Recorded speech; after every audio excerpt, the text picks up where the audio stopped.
안녕하세요.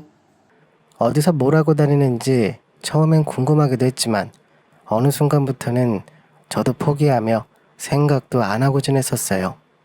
몇 년이 지나 남편 지인에게 연락이 오더니 긴 한숨을 내쉬며 자꾸 뜸을 들이다가 제 남편이 세상을 떠났다고 했어요. 그러면서 저보고 상심이 크시겠다며 위로해 주는데 저는 아무런 느낌이 없었습니다. 저희 모자에겐 이미 없는 사람이었으니까요.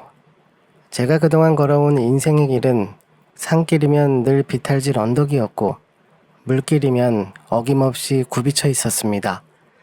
그래도 제 아들만은 반듯하게 키우려고 했어요. 너무 힘들어서 우라가 치밀어 오를 때면 내 팔자가 이런 걸 누굴 탓하리 하며 속으로 삭히고 또 삭히며 지내왔었습니다. 남편 복이 없으면 다른 복이라도 있겠지 싶어 언젠간 웃을 날이 올 거라고 믿었어요. 가족 없이 홀로 지내며 많이 힘들었지만 인복이 아예 없진 않았는지 예전에 일했던 식당에서 저보다 2살이 많은 언니를 알게 되었는데 그게 인연이 되어서 30년이 넘은 지금까지도 친자매처럼 지내고 있어요. 나중에 그 언니가 작은 식당을 차린다고 해서 저도 거기 나가 일을 하기 시작했고요. 그때 저보고 월급 밀려도 원망하지 말라며 겁을 주길래 식당에서 일하니 굶을 일은 없지 않겠냐며 저도 웃으며 괜찮다고 했어요. 그때 시작한 그 작은 식당이 어느덧 20년이 되어갔고 거기서 저희 아들 고등학교 졸업도 시키고 군대도 보내고 대학 졸업도 시켰네요. 그리고 이번에 결혼을 시키면서 제일 먼저 식당에 내려와 며느리를 소개해 줬었고요. 저희 아들이 직장을 잡고 얼마 지났을 때 어느 날 저에게 만나는 아가씨가 있다며 소개해주고 싶다고 하길래 너희들 편할 때 집에 한번 데려오라고 했습니다. 우리 집 형편을 미리 보여주는 게 낫다고 생각했어요. 그래서 그런지 아들은 계속 밖에서 만나는 게 어떻겠냐고 했지만 둘이 깊은 사이면 집으로 데려오라고 했어요. 그렇게 며칠이 지나서 저희 아들이 아가씨를 데리고 들어왔습니다. 그때가 저와 며느리의 첫 만남이었어요. 만나서 이야기만 하면 서먹할 것 같아서 저녁 식사를 차려주겠다고 미리 말해놨던 터라 애들이 오자마자 바로 음식을 해줬어요. 지금 생각하면 그게 며느리 입장에서 편하지만은 않았던 것 같네요. 주방에서 서성거리더라고요. 도와주지 않아도 된다고 가서 쉬라고 했지만 제 뒤에서 눈치껏 수저도 놓고 그릇도 옮기고 하는데 내심 그런 모습이 참 이뻐 보였습니다. 누가 봐도 정말 올바르게 잘 자란 것 같은 좋은 가정에서 사랑받으며 지낸 모습이었어요. 그 둘은 직장에서 만났다고 하더군요. 제 아들은 가스관 점검하고 수리도 하면서 주로 외근을 많이 하는 직업이거든요. 며느리는 같은 직장인데 주로 사무실에만 있는다고 했고요. 서로 마주치기도 힘든데 어찌 가까워졌나 했더니 아들이 오며 가며 사무실에 있는 이쁜 아가씨를 눈에 담아두고 있다가 점점 더 자주 볼수록 마음에 담게 되었답니다. 그래서 용기 내어 먼저 고백했다고 하더군요. 저희 아들은 그날 내내 입이 귀에 걸려 있었네요. 저도 덩달아 좋았고요. 그렇게 또 얼마 지나지 않아서 식당 일 마치고 집에 들어오니 식탁에 처음 보는 쇼핑백이 있었어요. 뭔가 하고 열어보니 반찬통이 들어있었고 거기엔 마른 반찬이 3종류가 담겨 있었어요. 그래서 뭔가 하고 아들에게 물어보니 자기 여자친구가 어머님들이라고 했다고 저번에 너무 맛있는 식사를 차려주셔서 감사해서 드리는 거라고 하더군요. 그래서 제가 아니 벌써부터 예비 안 싸던 애게 부담 드리는 거 아니냐고 나도 뭐라도 챙겨드려야겠다고 했더니 아들이 웃으면서 자기 여자친구가 직접 만든 반찬이라고 하는데 제가 아무리 봐도 아닌 것 같았어요. 직장 다니는 바쁜 20대 여자가 무슨 마른 반찬을 만들고 있겠나요? 그래도 그냥 알겠다고 하고 넘기려고 하는데 그때 아들이 처음 이야기를 꺼냈습니다. 여자친구가 어릴 때부터 할머님 손에 자라서 직접 만든 게 맞다고 했어요. 장인 장모님은 아주 예전에 돌아가셨다고 하는 겁니다. 그러면서 요리 솜씨가 좋다고 자랑하는데 저는 그때 속으로 많이 복잡했었습니다. 딱하기도 하고 안쓰럽기도 하면서 그 아가씨도 굽이진 삶을 살았겠구나 싶어 먹먹하더군요. 그래서 우리 아들이 자기랑 닮은 모습에 더 끌렸나 싶기도 했고요. 그 뒤로도 몇 번 더 만나긴 했었는데 보면 볼수록 신기하기까지 했어요. 구김살도 없고 늘 밝고 잘 웃고 그랬으니까요. 조부모 손에 자라면 버르장머리가 없다고 들었는데 그 말이 꼭 맞는 건 아니었네요. 그렇게 둘은 결혼식도 잘 올리고 저희 집 근처에서 신혼집을 잡고 지냈습니다. 처음엔 아들 손을 잡고 집에 오다가 나중에는 며느리 혼자 오기 시작했는데 요즘에도 저러나 싶을 정도로 자주 왔어요. 저희 집 현관 비밀번호도 이미 알고 있어서 현관벨을 누르지 않고 그냥 들어오거든요. 그래서 항상 며느리가 집에 올 때면 현관문을 열자마자 어머님이라며 아주 밝은 목소리로 저를 부르며 들어옵니다. 현관부터 시작해서 온 집안에 울려 퍼지는 며느리의 그 목소리가 너무나 좋아서 마치 스위치 같다고 생각했어요. 그 소리만 들으면 집안이 다 밝아지는 것 같고 제 기분도 덩달아 밝아졌으니까요. 예전엔 아들이 불러주는 엄마 소리가 좋았는데 그때는 어머님 소리가 더 듣기 좋았습니다. 올 때마다 왜 왔는지 이야기를 했었는데 언제부턴가는 찾아올 이유가 떨어졌는지 날이 추워서 왔다 더워서 왔다 그러면서 자주 와주는 며느리를 보면서 고맙기도 하고 한편으로는 마음이 아팠어요. 부모 없이 자라서 저에게 더 그러는 것 같기도 했으니까요. 그 빈자리를 제가 다 채워줄 수는 없겠지만 최대한 메워보려고 노력했습니다. 그때가 제 인생에서 가장 행복한 시기였어요. 이제 나도 평탄한 길을 걷는구나, 참고 살만한 인생이 맞긴 하구나 했었지요. 근데 그 평탄한 길은 3년을 채 가지 못했고 긴 한숨 속에서 다시 지내야 했습니다. 제가 딱 60살이 되었을 때였어요. 제 생일 이야기를 몇 번 했었거든요. 잔치까지는 아니어도 좋은 곳에 모시고 가겠다고 제 아들이 여러 번 이야기했었는데 모시고 가겠다던 아들은 33살 그 젊은 나이에 혼자 가버렸습니다. 한창 바쁜 점심시간에 며느리에게 전화가 왔어요. 원래는 너무 바빠서 전화 온 줄도 몰랐을 텐데 그날은 이상하게도 전화벨 소리가 유독 크게 들렸습니다. 그래서 받아보니 며느리가 울부짖으며 저보고 어쩌면 좋냐고 소리를 지르는데 앞치마도 풀지 못하고 밖으로 달려나갔습니다. 달리는 택시를 막아서고 병원에 가자고 했고 그렇게 도착해보니 대기실 한쪽 구석에 며느리가 주저앉아 있었어요. 저는 그 모습을 보자마자 다리에 힘이 풀려버렸습니다. 교통사고라고 했어요.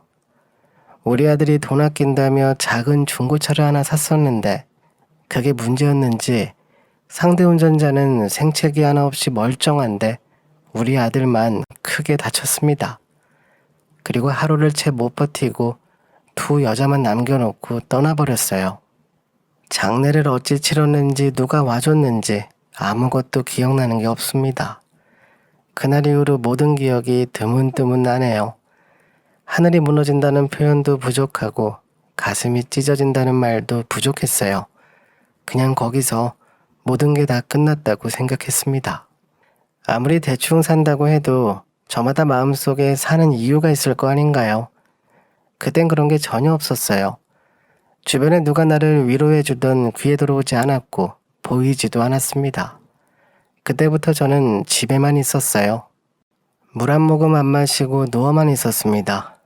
그때마다 며느리가 찾아와서 챙겨주려고 했지만 마음이 움직이지 않았어요. 사실 그때는 며느리도 이제 남이 되겠구나 싶었거든요. 근데 어느 날 며느리가 방문을 벌컥 열더니 저에게 소리를 지르기 시작했습니다. 잔뜩 화가 나서 저를 마구 다그치는데 어머니까지 잘못되기라도 하면 나는 이제 아무도 없는데 세상에 남은 가족이 어머니 하나인데 그렇게 아들 따라가고 싶으시냐면서 그럼 나도 같이 간다고 나는 어머니 따라가겠다고 울며 소리를 지르는 겁니다. 그때 처음 며느리 얼굴을 쳐다봤습니다. 그전까진 누가 찾아오든 뭐라 하든 쳐다볼 수 없었는데 보름 만에 보는 며느리였습니다. 얼굴은 반쪽이 돼서 창백한 모습으로 제 팔을 붙잡고 덜덜 떨며 울고 있는데 그 모습을 보며 다시 일어나야겠다는 생각이 들었습니다. 손주가 없다고 해도 며느리는 아들이 남긴 제 가족이었으니까요. 그날 며느리와 부둥켜 안고 한참을 울었네요. 같이 주방으로 나와서 뭐라도 먹자고 내가 차려주겠다고 냉장고 문을 열었는데 거기서 한 번 더 울었습니다. 냉장고엔 음식들이 가득 차 있었어요. 식당 언니가 매일 밥을 싸들고 왔었는데 제가 입에 대지도 않고 싫다고 했었거든요. 그걸 가져가지 않고 냉장고에 다 넣어놓은 것 같았고 제 옆에 두 사람을 위해서라도 다시 일어서 보자고 마음을 다잡았습니다. 다음 날부터 식당에도 다시 나갔어요. 집에 혼자 있는 것보다 바쁘게 움직이는 편이 더 나을 것 같았습니다. 며느리도 다시 출근한다고 했고요. 식당에서 언니와 함께 이야기 나누며 조금씩 덮어지는 것 같았습니다. 며느리도 혼자 있으면 힘들다고 하면서 퇴근하자마자 저에게 와서 한참 동안 있다가 갔고요. 언제부턴가는 잠도 여기서 자겠다고 하길래 그렇게 애들 신혼집도 정리하고는 그때부터 며느리와 단둘이 살았습니다. 남들이 보면 이상하다고 생각하겠죠. 손주가 있는 것도 아니고 그렇다고 결혼 기간이 긴 것도 아니었으니까요. 하지만 슬픔을 이겨내려면 서로에게 의지해야만 했어요. 그렇게 3년이라는 시간이 훌쩍 지나갔습니다. 그 정도 시간이 흐르니 조금씩 덮어지는 것 같았네요. 그때부터 며느리와 이야기도 하며 웃기도 했고요. 함께 반찬도 만들어 먹고 제가 일하는 식당에 놀러와서 수다도 떨면서 마치 친딸처럼 지냈습니다. 그러다 어느 날 집에 돌아오는 길에 며느리가 어떤 자동차에서 내리는 걸 봤어요. 운전해준 사람도 함께 내리면서 인사하는데 아주 젊은 남자였습니다. 그러다 며느리와 눈이 마주치면서 저를 보며 어머님이라며 달려오는데 저는 계속 그 남자만 쳐다보고 있었습니다. 직장 상사라고 했어요. 외근 나갔다가 오는 길에 태워다 준 거라며 대수롭지 않게 이야기하는데 그때 그 남자 표정은 좀 달라 보였습니다. 저에게는 남자 생각 없다고 어머님이랑 지금처럼 만난 것 먹으며 지내겠다고 했지만 계속 마음이 무거웠어요. 서운하거나 그런 게 아니라 걱정이 되기 시작했습니다. 그 당시 며느리 나이가 33살이었거든요. 거기다가 아이가 있는 것도 아니고 얼굴도 저렇게나 이쁜데 친정엄마가 있다면 진작에 제가 이야기를 했을 겁니다. 그렇다고 제가 남자를 만나라고 떠밀기에도 좀 이상해 보이는 것 같아서 중간에서 이러지도 저러지도 못하면서 고민만 쌓여갔습니다. 식당 언니에게도 이런 이야기를 했었거든요. 내가 괜히 족쇄를 채운 것 같다고 걱정이라며 더 나이 먹기 전에 지금부터 연애라도 시작하게 하는 게 며느리를 위해서라도 맞지 않겠냐고 했더니 일단 분가부터 시키라고 하는 겁니다. 둘이 같이 지내면 아무것도 되지 않는다고 일단 따로 지내는 것부터 시작하라고 했어요. 그래서 다음 주에 며느리를 저희 식당에 불러다가 조심스럽게 이야기를 꺼냈습니다. 같이 지낼수록 내가 너무 미안해서 안 되겠다고 분가해서 지내라고 했어요. 대신 언제고 아무 때나 찾아와도 된다고 했습니다. 며느리는 아무 말도 못하고 눈물만 뚝뚝 흘리길래 내가 친정집이 되어줄 테니 아무 걱정 말고 힘든 일 있으면 언제든지 와서 쉬다 가라고 했습니다. 그렇게 간신히 달래서 저희 며느리를 분가시켰어요. 처음엔 자주 찾아오고 밥도 여러 번 해주고 그랬습니다. 우리 집 신김치가 그리 맛있다고 여러 번 이야기를 해서 언제든 먹고 싶으면 오라고 했어요. 그렇게 한 1년 정도 지나자 드디어 만나는 남자가 생긴 것 같았어요. 그렇게 저희 며느리는 35살에 재가를 했습니다. 그때 서운하거나 아들 생각이 나거나 하진 않았어요. 누구보다 더 기뻤습니다. 비록 결혼식장에 찾아가 보진 못했지만 행복하게 살았으면 하는 마음뿐이었어요. 제가 하고 나서는 자주 찾아오진 않았어요. 아주 가끔 전화가 오고 안부를 물어보긴 했는데 어찌 보면 그게 당연한 거라고 생각했습니다. 그래도 항상 저희 집 냉장고에 있는 신김치 한 통은 먹지 않고 잘 갖고 있었습니다. 올 때마다 신김치 생각나서 왔다고 했거든요. 저거라도 없어져 버리면 며느리를 다시 못 볼 것 같았네요. 저번에 한 번은 식당 언니가 집에 와서 김치를 꺼내려 하길래 우리 며느리 줄 거라고 뚜껑을 닫아버린 적도 있었거든요. 앞으로 친정집이 되어주겠다고 했던 말이 자꾸 남아서 그런지 저도 열심히 살았습니다. 며느리도 이제 행복하게 살았으면 했는데 저의 기구한 팔자가 옮겨 붙어 버렸는지 몇 달이 지나 다시 며느리를 만났습니다.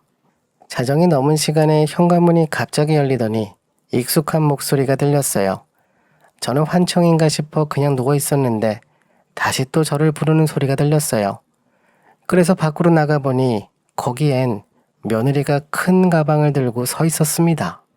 너무 어두워서 거실 불을 켜봤는데 며느리의 모습을 보고 그 자리에 주저앉을 뻔했어요.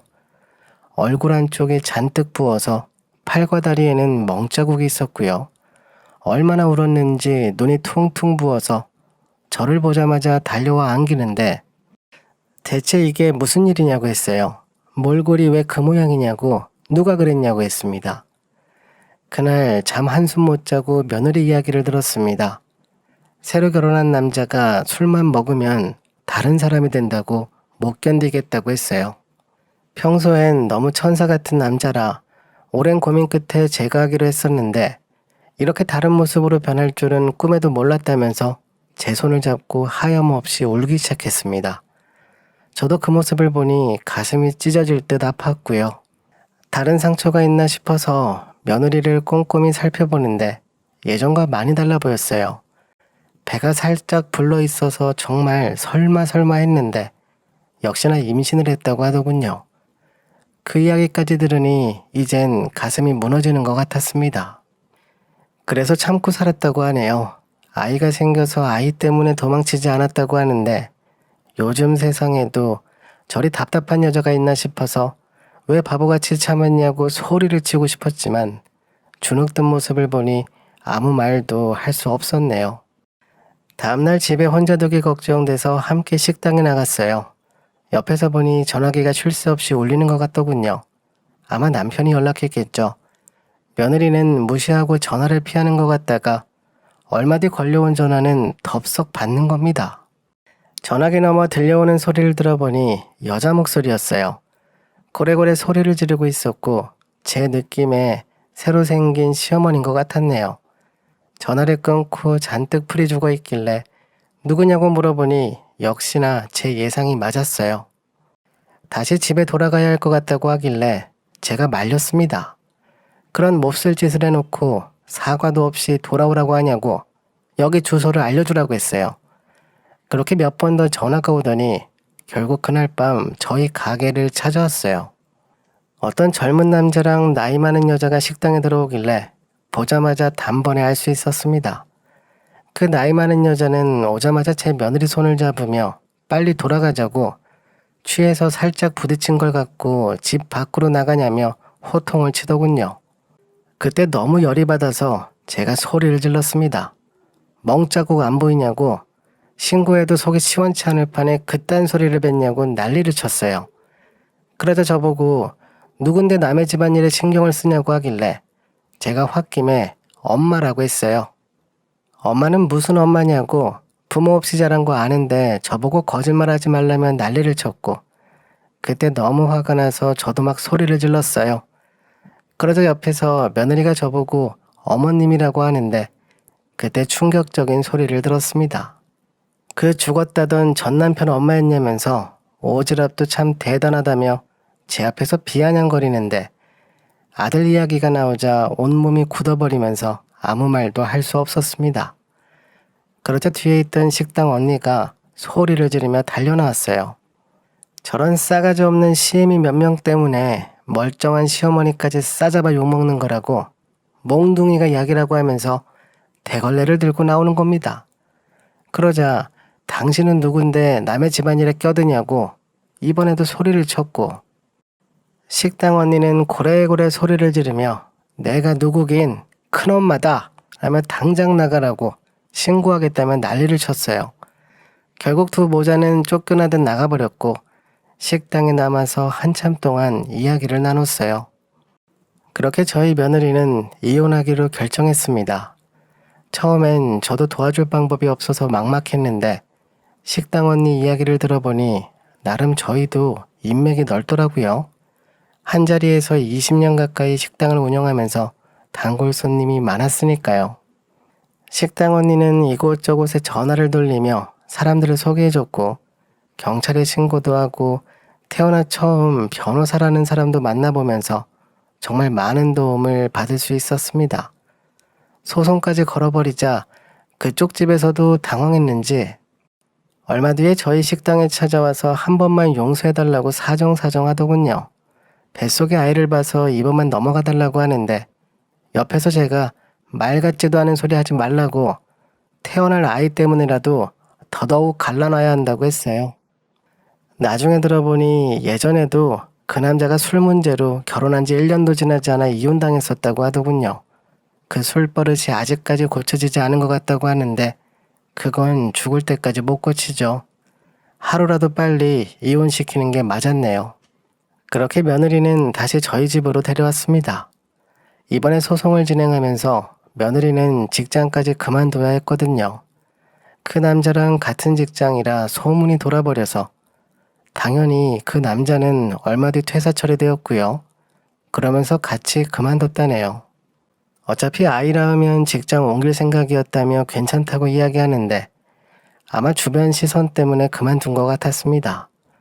그래서 저도 그만두길 잘했다고 몸조리하며 쉬라고 이야기했어요. 말은 그렇게 했어도 걱정은 많이 되었죠. 아이도 낳겠다고 하는 마당에 나중에 애까지 키우면서 어떻게 먹고 살려고 저러나 싶어서 혼자 고민하다가 식당 언니를 찾아갔어요. 며느리랑 같이 지방에 내려가서 작은 식당을 하나 차려보려고 한다고 이야기했더니 언니는 깜짝 놀라며 그 나이에 무슨 식당을 하나 차리냐고 며느리 때문에 걱정돼서 그러는 거냐며 한숨을 쉬는 겁니다. 내게 남은 가족은 며느리 하나인데 아이까지 낳겠다고 저러니 걱정이 많이 된다고 했어요. 언니는 알겠다고 한번 알아보겠다고 하길래 저도 일단 기다리기로 했습니다. 그러다 어느 날 식당 마치고 집에 잘 들어왔는데 느닷없이 언니가 집으로 찾아왔어요. 왜 집까지 찾아왔나 너무 이상했는데 언니는 집에 오자마자 저희 며느리를 부르더니 식탁에 잠깐 앉아보라고 하더군요. 당연히 저도 그 옆에 앉아 있었고요. 그때 저희 보고 돈은 얼마나 모아놨냐고 식당 차리려면 생각보다 많이 들어간다면서 그냥 언니네 식당을 인수하라고 하는 겁니다. 물론 공짜는 아니고 모아놓은 돈 받고 부족한 부분은 천천히 갚으라고 했어요. 앞으로 10년이든 20년이든 천천히 줘도 되니 다른 곳에 차리지 말라고 하더군요. 이미 자식들에게도 다 이야기해놨다고 아무 걱정 말라고 했어요. 공짜로 주는 것도 아니고 천천히 받는 거니 아무 문제 없다며 웃는데 저도 모르게 눈물이 쏟아졌습니다. 며느리는 무슨 소린지 깜짝 놀라는 것 같았고요. 언니가 그러더라고요. 피를 섞어야만 가족이냐고. 식당 차린다고 둘이 지방으로 내려가 버리면 나 혼자 남아서 무슨 재미로 지내겠냐면서 못 내려가게 붙잡아두려고 이번에 꾀를 써봤다며 제 손을 붙잡았어요. 다 같이 살자고 내가 큰엄마가 되어줄 테니 이참에 식당 운영하는 법도 배우고 그렇게 셋이 똘똘 뭉쳐서 잘 지내보자고 하는 겁니다. 그러자 며느리도 펑펑 울기 시작했고요. 여자 셋이서 밤새도록 눈물만 흘렸네요. 그래서 요즘은 정말 똘똘 뭉쳐서 같이 지냅니다. 식당 직원으로 지내다가 사장이 된다고 하니 신경 쓸 게 너무 많더라고요. 그래서 요즘 머리가 많이 복잡합니다. 근데 이상하게도 제 마음은 그 어느 때보다 참 편하네요. 제 평생에 사장님 소리를 듣게 될 줄 누가 알았을까요? 얼마 지나면 할머니 소리도 듣겠고요. 세상 알다가도 모르는 것 같습니다. 이번에 새로 생긴 우리 새 가족과 똘똘 뭉쳐서 앞으로 열심히 지내보려고 합니다. 이번에 제가 준비한 이야기는 여기까지입니다. 진정한 가족의 모습을 보는 것 같습니다. 새로 태어날 아이도 넘치는 사랑 속에서 건강하게 잘 자랄 것 같네요. 앞으로도 똘똘 뭉쳐서 행복하게 지내셨으면 좋겠습니다. 오늘도 저희 영상을 시청해 주셔서 감사합니다. 지금까지 썰대표였습니다. 안녕하세요.